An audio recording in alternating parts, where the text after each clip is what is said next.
Saudações, povo de Deus! Aqui estou outra vez para podermos juntos refletir as passagens da Sagrada Escritura propostas pela liturgia da Igreja hoje. A primeira leitura é retirada do livro dos Atos dos Apóstolos, capítulo 4, versículos de 32 a 37. O salmo é o de número 92 e o evangelho é o de São João, capítulo 3, versículos de 7b a 15. Iniciemos a nossa reflexão. No evangelho de hoje, Jesus continua a falar com Nicodemos no diálogo que começamos ontem a contemplar na liturgia e continuaremos a refletir até amanhã. Nicodemos é fariseu, membro do Sinédrio, conselho das autoridades religiosas dos judeus, que posteriormente levará Jesus à morte. Ele é preso à lei, amarrado à lei. Vê na observância máxima da lei uma fonte de vida e de salvação. Mas ele não percebe que essa lei foi convertida em geradora de escravidão e morte. Nicodemos enxerga em Jesus um homem que veio consertar a lei. Provavelmente ele até o admirava, mas não tinha coragem de segui-lo. Mas por quê? Primeiramente, porque não percebia que Jesus era a real salvação. Ele não se dava conta de que era em Jesus que a vontade de Deus se cumpria plenamente, não na lei.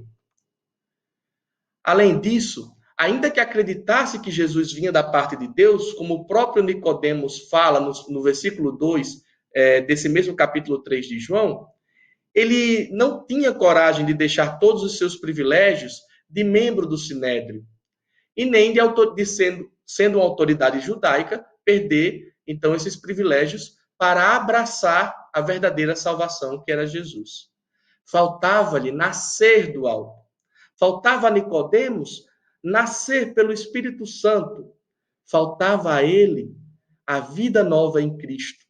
Isto é, faltava-lhe a liberdade que só a fé no verdadeiro caminho de salvação, que é Jesus Cristo, poderia trazer. Já no prólogo do Evangelho de João, isso é, no capítulo 1 do Evangelho de João, se fala dessa vida nova.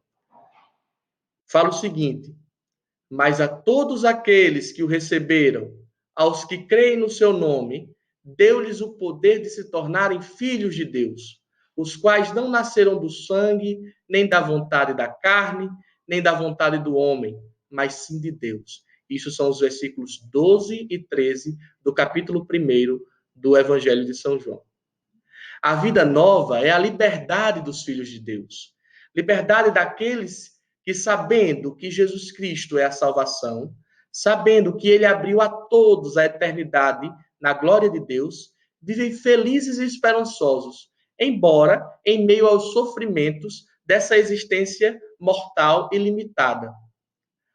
A vida no Espírito é a abertura à graça de Deus, que nos faz ver o mundo com um olhar de fé, enxergando nas realidades presentes, mesmo naquelas mais aterradoras, mais difíceis, um ensinamento a ser tomado e um motivo para ter mais esperança na vida em Deus. Jesus diz ainda no capítulo 3: não te admires por eu haver dito, vós deveis nascer do alto. O vento sopra onde quer, e tu podes ouvir o seu ruído, mas não sabes nem de onde vem, nem para onde vai. Assim acontece a todos aqueles que nasceu do Espírito. Isso são os versículos 7 e 8 do capítulo 3. Esse vento livre, esse sopro, pneuma em grego, ruá em hebraico, é exatamente o Espírito Santo, que movimenta, que leva à ação, que leva ao avivamento, que sendo livre, torna livres todos aqueles que se abrem à sua ação. É essa liberdade que leva os discípulos das primeiras comunidades cristãs a não se prenderem às propriedades que lhes são de direito, mas colocar tudo em comum para a distribuição igualitária e uma comunhão efetiva dos bens. É essa liberdade que leva a colocar no seu devido lugar de importância os bens passageiros e efêmeros, e buscar com maior afinco e disposição os bens eternos, aqueles que não passam. Isso nós vemos claramente no relato da primeira leitura retirada dos Atos dos Apóstolos. Concluindo nossa reflexão, destaco que o evangelho de hoje veio muito a calhar dentro da comemoração cívica que fazemos nesse feriado da Inconfidência Mineira. Pois a liberdade política, a democracia, os direitos pelos quais lutaram tantos brasileiros ao longo da história e dos quais Tiradentes se tornou símbolo, também fazem parte da vida nova no Espírito. Na verdade, tudo que favorece a vida humana e que liberta, na verdade, o ser humano para exercer suas potencialidades mais nobres, faz parte da vida nova no Espírito. Libertas quaesera. Liberdade ainda que tardia. Nicodemos poderia ter aderido à liberdade da vida nova no Espírito, ainda que na velhice, mas não teve coragem.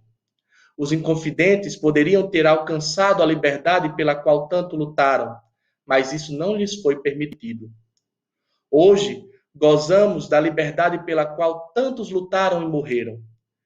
Pela manutenção dessa liberdade, bem como por tudo aquilo que dignifica todo ser humano, é que devemos continuar lutando. Que Deus nos conduza a um processo de abertura cada vez maior à ação do Espírito Santo, levando-nos a viver efetivamente a liberdade da vida nova em Cristo, que nos foi dada pelo batismo. Amém. Glória ao Pai, ao Filho e ao Espírito Santo, como era no princípio, agora e sempre. Amém. Recebam meu abraço.